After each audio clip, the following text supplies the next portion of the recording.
राधे राधे दोस्तों, जैसा कि आप देख रहे हैं वर्तमान समय में अभी हमारे देश में गणेश उत्सव की धूम मची हुई है। देश में चारों तरफ पूरे देश में गणेश उत्सव और गणेश पर्व मनाया जा रहा है।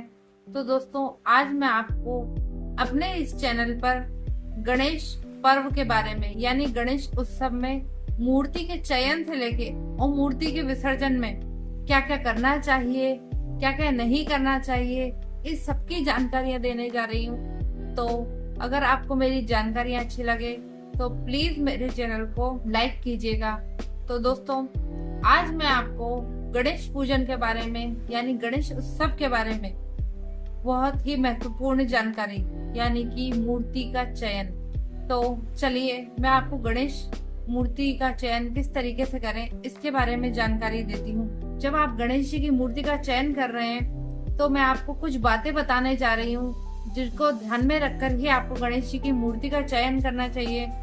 तो सबसे पहले जब कि आप गणेश जी की मूर्ति का चयन कर रहे हैं तो आप ये देखें कि वे मूर्ति किसी भी प्रकार से कहीं से भी खंडित नहीं होनी चाहिए, उसमें किसी भी तरीके की कोई दरार नहीं होनी चाहिए, उसमें कहीं से भी कोई भी बॉडी का पार्ट यानी गणेश जी की मूर्ति का कोई भी अंग टूटा हुआ ना हो।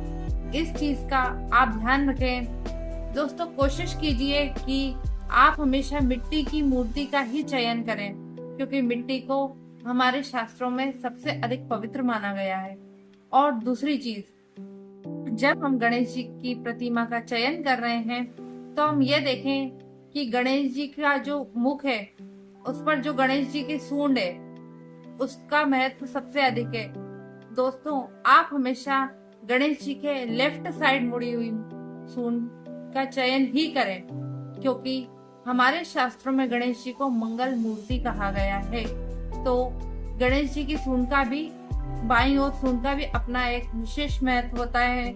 और तीसरी बात दोस्तों, तीसरी और सबसे महत्वपूर्ण बात, जब आप गणेश जी की मूर्ति का चयन करें तो आप इस चीज का ध्यान रखें कि आप उसी मूर्ति का चयन करें जो आपके मन को भा रही हो, यानी वो मूर्ति दिखने में मन भावन और सुहावनी होनी चाहिए क्योंकि गणेश जी को शुभता का देवता माना जाता है, प्रसन्नता का देवता माना जाता है, समृद्धि का देवता माना जाता है। तो दोस्तों, कहते हैं first attraction is last attraction. तो आपको इसी तरीके की मूर्ति का चयन करना चाहिए। खासकर आप उनकी आंखें देखें कि उनकी आंखों में आपको किस तरीके के भाव दिखाई देते हैं, इसलिए आप हमेशा प्रसन्न मुख वाले गणेश जी का ही चयन करें। और दोस्तों, चौथी बात, आप हमेशा ऐसी मूर्ति देखें जिसमें गणेश जी रिद्धि सिद्धि के साथ विराजमान हो क्योंकि बिना रिद्धि सिद्धि के तो हम गणेश जी की पूजा ही नहीं कर सकते और हम गणेश जी की पूजा भी रिद्धि और सिद्धि के ही लिए करते हैं।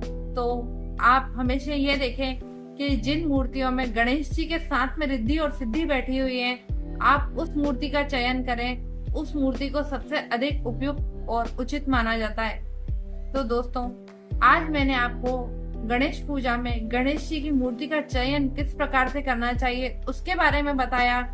अब मैं आपको इनको घर में किस प्रकार से लेकर आना चाहिए उसकी भी विधि आपको अपने इसी वीडियो में बता रही हूँ। तो दोस्तों, जब आप मूर्ति का चयन कर लें और आप उस मूर्ति को अपने घर में लाने वाले हैं तो आप सबसे पहले उस मूर्ति को कोरे लाल कपड़े से सबसे पहले उस मूर्ति को अच्छे तरीके से ढक दें। उस मूर्ति का मुख आपको तब तक दिखाई ना दे जब तक आप उसे अपने पूजा स्थल पर उपयुक्त विधि से स्थापित नहीं कर देते।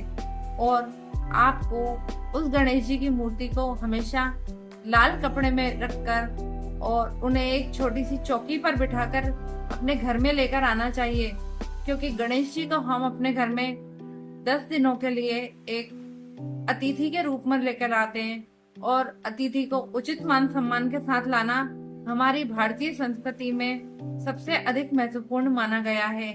तो अगर आपको मेरी ये जानकारियां पसंद आई हो तो प्लीज मेरे चैनल को लाइक कीजिए, इसे सब्सक्राइब कीजिए और इसे शेयर कीजिए। राधे राधे।